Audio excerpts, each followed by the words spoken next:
Praise the Lord, প্রত্যেকে জয় যিশু। একটু মন দিয়ে সকলে শুনবেন, যতজন যুবকরা রয়েছেন তারা একটু ধ্যান দেবে এদিকে।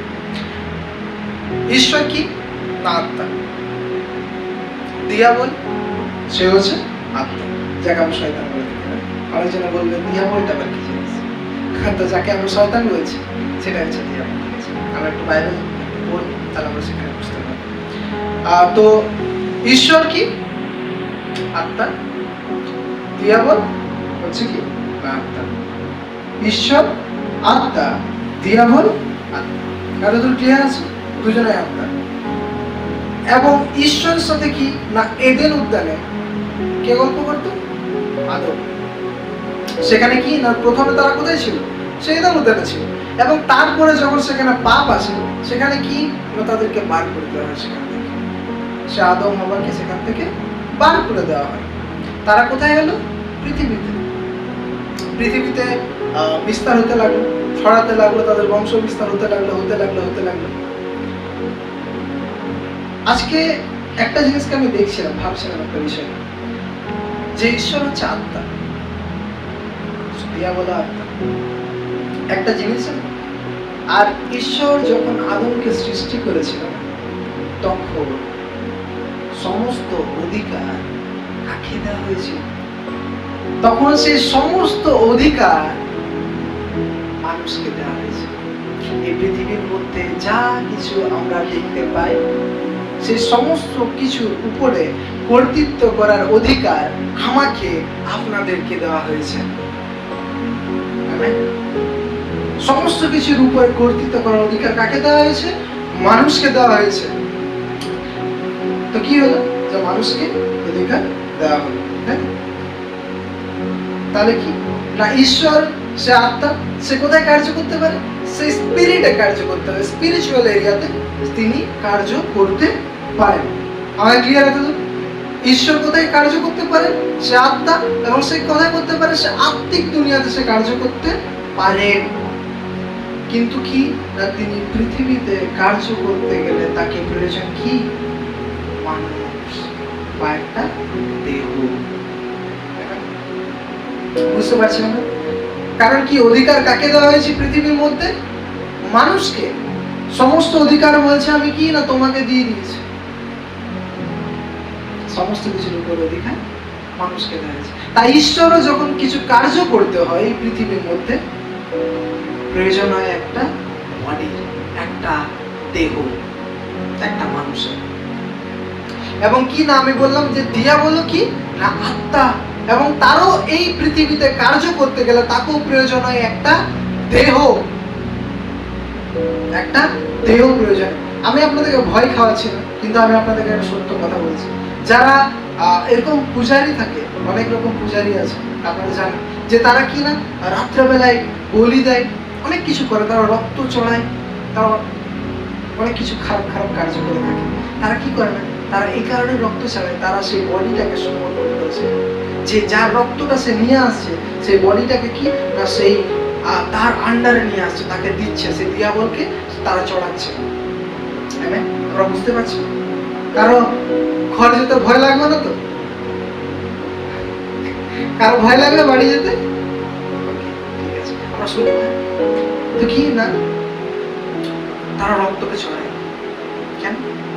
এই কারণে ছড়ায় যে তাকে সে মানুষটাকে কি না এখানে পৃথিবীতে পাওয়ার কার কাছে আছে?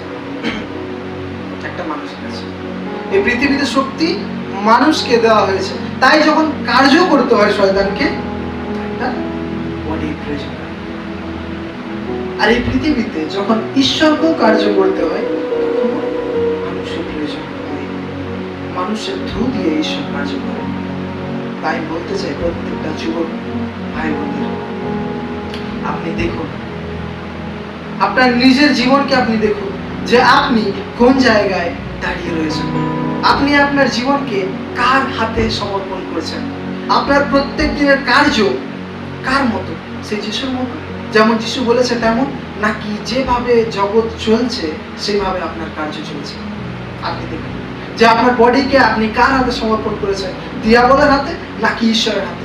যে ঈশ্বর আপনাকে বানিয়েছে, যে ঈশ্বর মাতৃগর্ভে থেকে আপনাকে সুরক্ষাভাবে আজকে পৃথিবী দেখার সুযোগ করেছে। তার পূর্বে বাইবেল তার পূর্বে থেকে তিনি আপনাকে জানেন।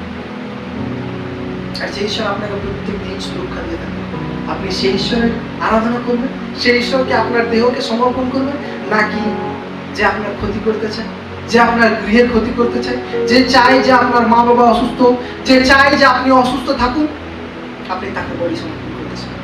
জানেন মানুষ যখন অসুস্থ হয় কেন এত ভয়ানক ভয়ানক অসুস্থ হয়? কারণ তার বডিকে সে সমর্পণ করে থাকে সে শয়তানকে। যখন অসুস্থ হয়, সিমটমস দেয়, জ্বর হয়েছে, আরে আমার তো জ্বর হয়েছে, এটা তো সিজন চেঞ্জ হচ্ছে না, এখন ওয়েদার চেঞ্জ হচ্ছে, ওই জন্য জ্বর আছে। আরে বাবা জ্বর ওই জন্য হয়নি,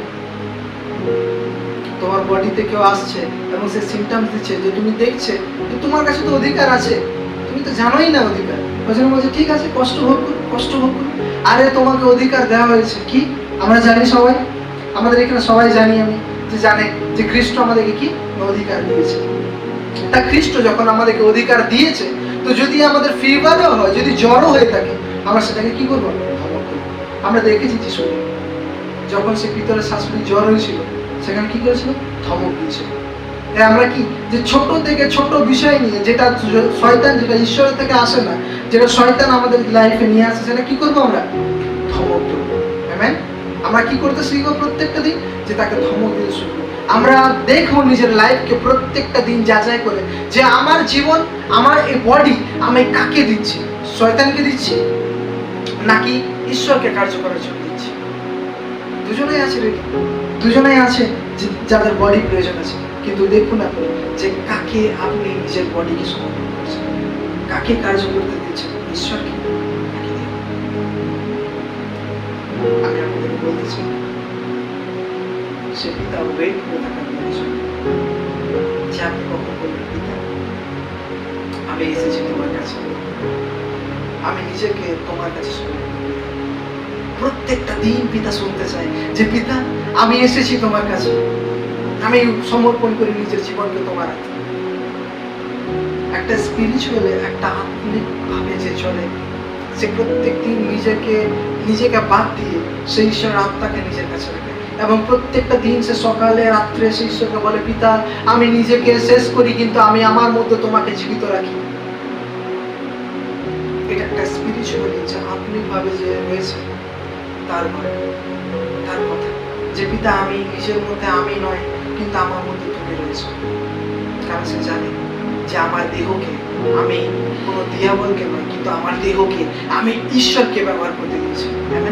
আমরা প্রত্যেকে যেন এমন হয় যে আমার দেহ যেন ঈশ্বর ব্যবহার করতে পারে।